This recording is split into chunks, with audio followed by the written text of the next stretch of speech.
Yeah, there's no doubt. They did a very good job defending us in 2010 when he was at Mississippi State. They had a very good plan. They executed that plan. They made it very tough on us. We had to earn it, and we were fortunate to win that night. What makes him difficult? Just the multiple things he does, and he's very aggressive, brings pressure from different parts of the field. Yeah, I think it's probably all of the above. The different fronts, the different coverages behind the fronts, and everything that goes with it. And that year at Mississippi State, they had some very good players, to go along with that scheme. Last year about this time, it seemed like you were still kind of searching for that offensive identity. Maybe it's not as dramatic this time with the quarterback back, but are you still kind of looking for bread and butter and what y'all do best? We have a lot more information about our strengths and what we want this offense to be, obviously, than we did this time last year. And kind of like we talked about, we've got to execute better. We know who we are at this point, and we know where we got to get. And we have a lot of room for improvement, and that's what we're focused on. And the expectations as far as execution now this year compared to last year are completely different. And so, like I said, we made way too many mistakes last game. Like I said, our opponent had some things to do with that, but overall, we weren't happy with the way we executed. And so we need to have a very good week of practice. And we need to come out and we need to be better this Saturday than we were last Thursday. Gus, you said on the radio last night you guys need to get better with your foundation plays. Talk about what happened at Kansas City. Yeah, that's just the execution part of the base runs and the base passes, being able to execute them at a high rate. That was the most frustrating thing for me. Just the basic fine-tune, all 11 guys doing exactly what they're supposed to do, and that's what I meant by the foundation plays. Those are plays that you've run, literally thousands of times in practice. Too many times we making mistakes. Is that more mental, or is your finger on that then, when you're talking about wanting to get that? Well, I always look at myself, if you're responsible for something, it's not working, or it's not as efficient as you want it to be, you got to figure out, the way you're teaching it, the way you're explaining it, whatever. And so that's the way I always work. And so we're going to go back to some basics, and we're improved. Now, when I say that, I don't, we're not sounding any big alarm or anything. I still think we execute some plays at a very high rate, but the difference is the expectations are different this year. We have to be a team that gets better each week, and we got to see that improvement in the little things. And anytime that everything is not clicking perfect, well, the better opponent that you have, the better personnel they have, it exposes things. And I think that's what happened. So it was really good for us. And so after the game, when I said this was a good learning experience that we were, got a chance to win a game with, that's what I meant. So we're not too far away, okay? So I don't want you to think that we're trying to reinvent the wheel. No, it's just a matter of us getting better at what we do and trying to be perfect. Gus, coming out of high school, Trevon was a highly touted defensive back prospect, but have you been surprised at all how well he's played, considering how long he's been since he played that before this year? Well, we're definitely pleased with Trevon and what he's done. We're putting him on an island some out there. He understands offenses. He understands splits. He understands down and distance, and so I think that's helped him. But he's got very good ball skills from being a receiver, for 3 years plus. So I think it's just he'll get more and more comfortable, and as the season goes on. But we were very pleased with him in his play, last Thursday.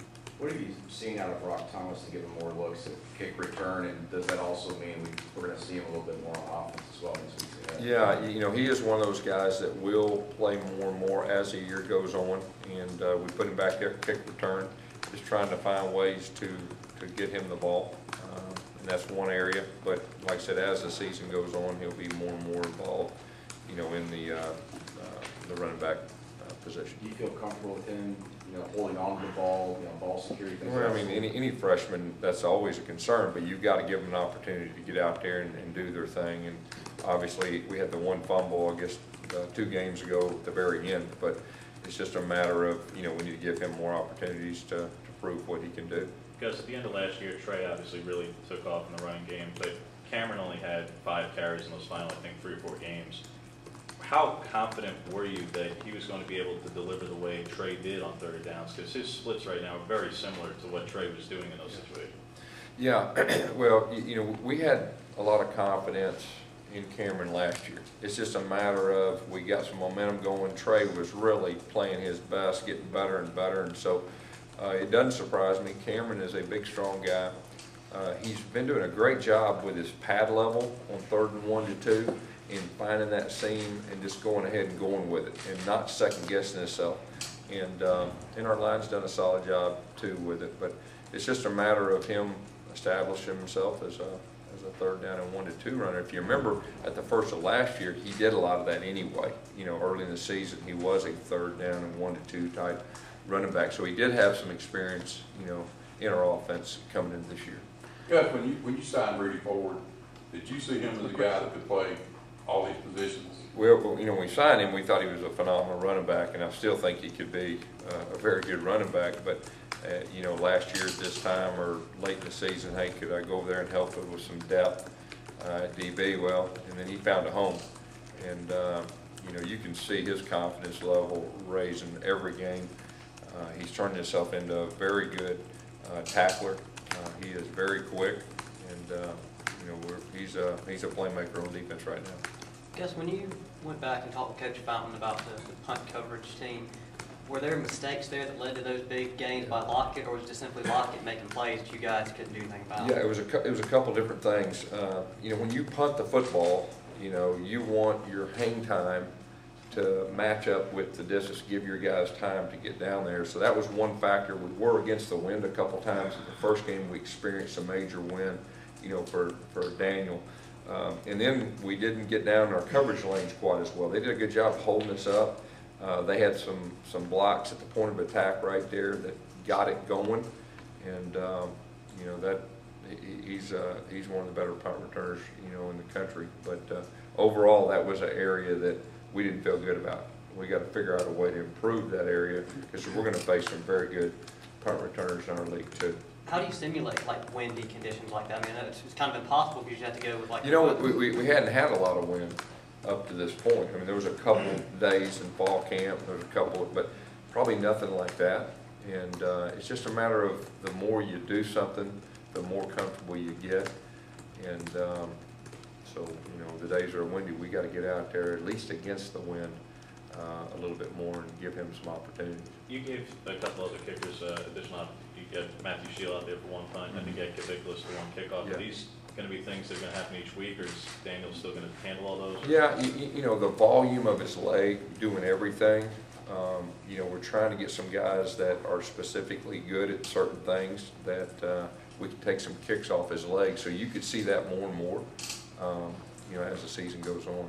Gus, you said yesterday that basically one of the things Kansas State was doing was bringing the safeties down, rolling them over to stop the run, funneling the run game inside. Are you at all concerned that maybe something opposing defensive coordinators are going to key in on? Well, I mean, the only thing I'm concerned is about our execution because defenses are going to do different things to stop different things, and you got to have an answer, and you got to be able to execute that answer.